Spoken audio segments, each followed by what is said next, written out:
Sujet peut-être un brin plus léger, mais sujet qui en dit long aussi dans le monde dans lequel on est. Depuis hier, la France donc applique une taxe de 2 euros sur les petits colis dits chinois, pour les colis et de plus de 150 euros, de moins de 150 euros.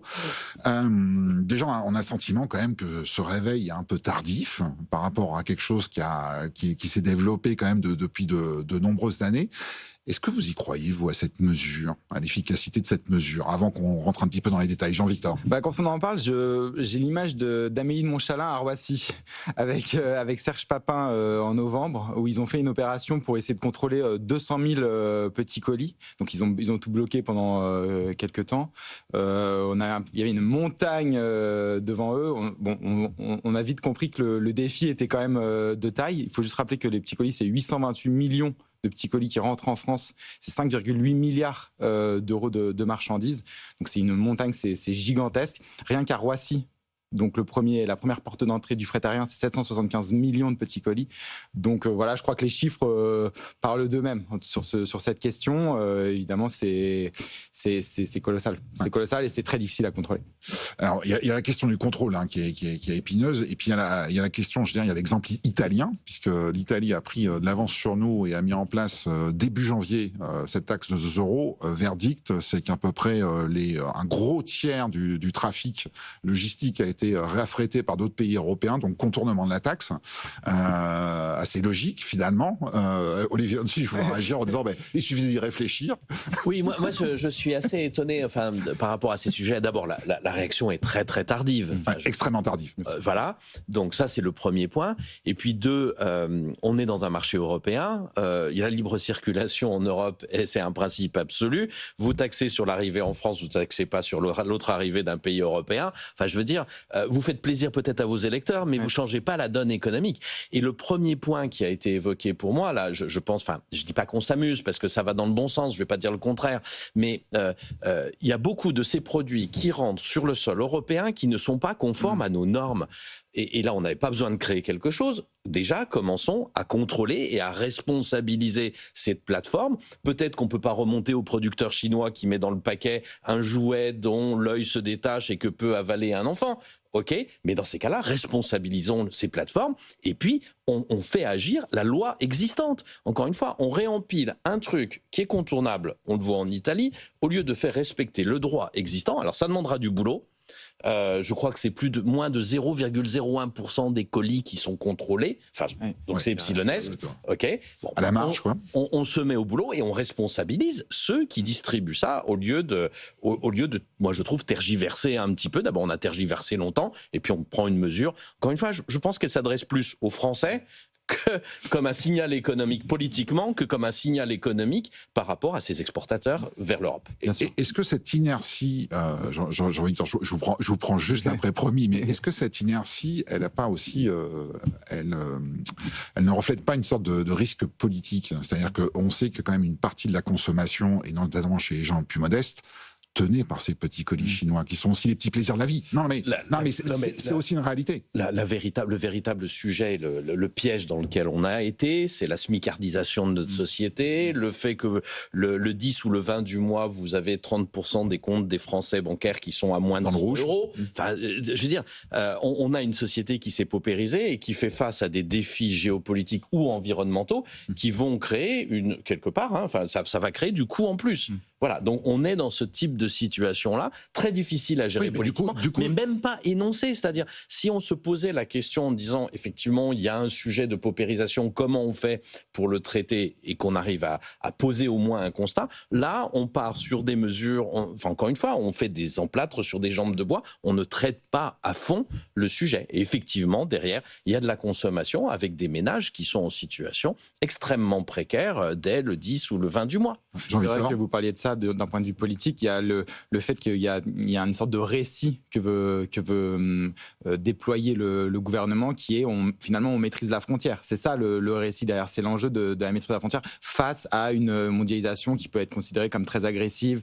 Les petits colis chinois, il y a ce point-là. Donc le gouvernement est pris entre ça, ce défi-là de montrer que finalement l'État tient, et ce qu'on dit sur effectivement la smicardisation de la société, la consommation des petits colis qui est très importante et qui est effectivement importante, très importante, bien sûr. Olivier de Rodolès, sur ce rôle de cette consommation par lequel, j'allais dire, des gens se font des petits plaisirs, s'habillent via ces petits colis aussi. C'est-à-dire que c'est une réalité sociale aussi.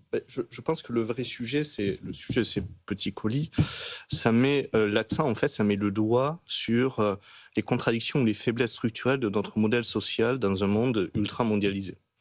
De fait, les petits colis, c'est quoi? C'est la désintermédiation totale du commerce. C'est-à-dire, au fond, c'est le consommateur français la PME française, parce que je pense que dans les petits colis, il n'y a pas que vers les ménages, il y a aussi vers les entreprises. Vous achetez vos composants directement sur Alibaba, etc. À mon avis, ça doit être un petit colis. Je ne suis pas sûr que les douanes savent faire la différence entre consommateurs et PME ou TPE. Et donc, vous avez une désintermédiation entre l'acheteur français et puis le producteur chinois, mais d'ailleurs, ça peut être vietnamien, etc. En soi, le fait que les ménages puissent acheter des choses moins chères ou des entreprises ou se fournir à l'autre bout du monde, c'est positif. Au fond, ça étend le champ des possibles. C'est le sens de l'histoire. Etc. Après, on peut, bien sûr, il y a des sujets de normes, etc. Mais on peut se dire, au fond, c'est le sujet des ménages. Ça veut de contrôler s'ils prennent des risques ou autre. Le problème, c'est qu'on a un système social, administratif, qui soumet les entreprises à énormément de normes, à énormément de réglementations, et ça crée des inégalités de concurrence. C'est-à-dire qu'au fond, le consommateur se trouve en contradiction avec le travailleur français, le salarié français. Vous avez un autre sujet, c'est que, au fond, une partie de cette consommation, on le sait, va être payée, va être financée, in fine, par la Sécu ou le budget de l'État, par le modèle social. Alors, ce modèle social lui-même repose sur des cotisations, sur des taxes, etc., auxquelles les petits colis vont échapper.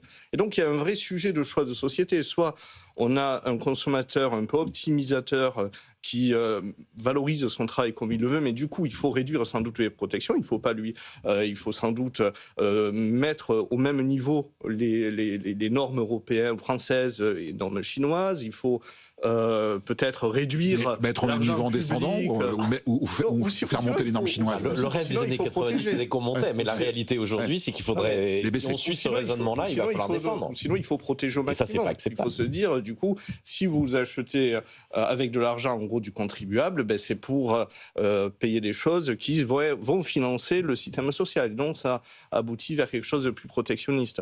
Donc, ça pose vraiment un sujet de société. En fait, on voit bien que, d'un certain côté, la modélisation qui date, au fond, en fait, la modélisation, c'est un cycle. C'est des cycles, d'ailleurs. Il y a eu plusieurs cycles de modélisation au niveau historique, avant la guerre de 14-18, depuis 1945. Il y a une partie qui est la modélisation heureuse, où, en fait, on gagne collectivement à baisser un petit peu les droits de douane et à réduire les frictions. Mais à la fin, quand ça devient, au fond, tout le monde qui commerce avec tout le monde, ça pose la question, au fond, de la légitimité d'un État social, d'un État normalisateur, des projets de société. qui, au fond, croit qui met des barrières ou des contraintes sur son propre territoire, mais où les ménages, s'ils n'achètent pas de Chine, ils vont acheter de Bulgarie ou de Belgique ou autre, à la fin. Et au-delà de ça, même, on peut se poser la question de la capacité même des douanes à contrôler ça, en fait. Ce que disait Jean-Victor. C'est juste qu'on voit les ordres de grandeur qui circulent, c'est juste impossible. Ouais. Alors, reste que, j'entends vos analyses, reste que ces petits colis qui se sont développés comme une flambée depuis quelques années, elles ont un coût. C'est-à-dire que quand on regarde, par exemple, les derniers chiffres de l'Alliance du commerce dans l'univers du textile, en 10 ans, c'est 14 000 magasins qui ont fermé dans le textile en France, 47 000 emplois qui se sont évaporés. C'est-à-dire que c'est ça aussi la facture, elle est réelle.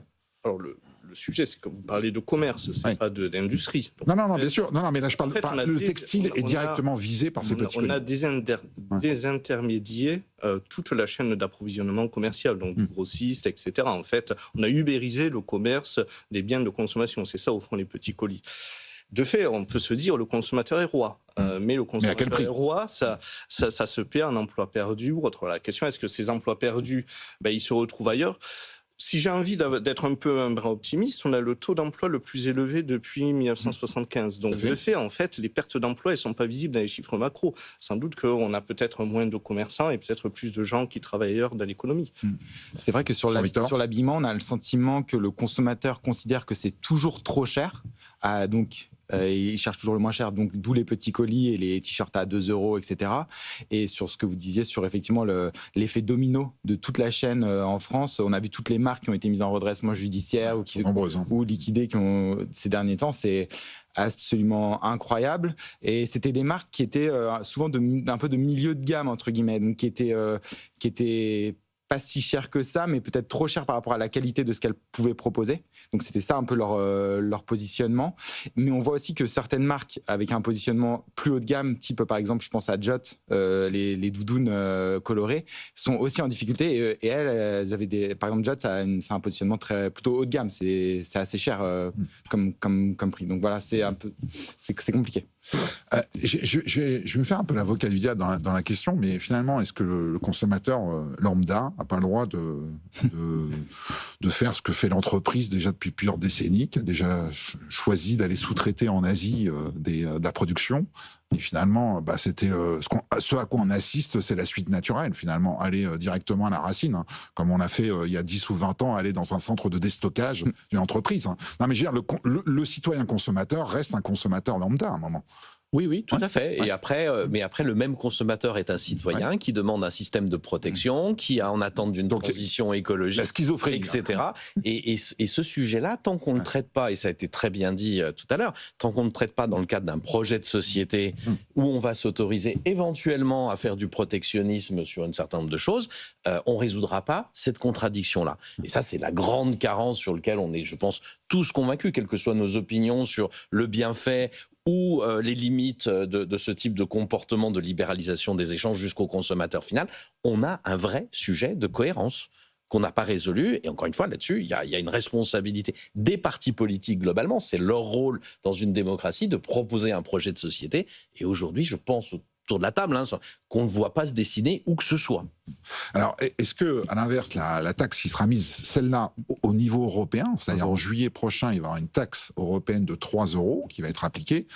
Est-ce que là, c'est un début de réponse un peu plus concerté, un peu plus logique, ou c'est encore pour reprendre votre expression, c'était quoi? C'était un sparadrap, hein? Un emplâtre sur une jambe de bois. On verra. Il y a un peu plus de cohérence, indéniablement. On est un marché unique. Ce type de politique commerciale, c'est un élément de politique commerciale, ça se met en place au niveau d'un marché. Sinon, ça n'a pas de sens. Vous bloquez à droite, vous rentrez à gauche. Enfin, tout le monde connaît l'astuce. Après, est-ce que c'est suffisant? On verra. Il y a quand même le mythe du contrôle aux frontières. Et encore une fois, moi je reviens. Commençons par le commencement. Il y a des produits qui rentrent qui ne sont pas conformes aux normes européennes. Si on ne peut pas aller choper le producteur parce que c'est compliqué, il y a là. Chopons le distributeur dans sa responsabilité. C'est la procédure contre Chine, par exemple. Exactement, sur la plateforme. Exactement. Et qui est la décision, il y a une décision qui doit être rendue normalement le 19 mars en appel sur la procédure de Chine. Avec, on pense notamment aux poupées pédopornographiques, etc. Tous ces objets-là qui ont été contrôlés cet automne et contre lesquels l'État a agi. Il voulait, je crois, agir contre les vendeurs tiers sur la plateforme, pas contre les produits vendus par Chine directement, mais par les produits vendus par des vendeurs tiers sur la plateforme, sur la marketplace. Voilà, exactement.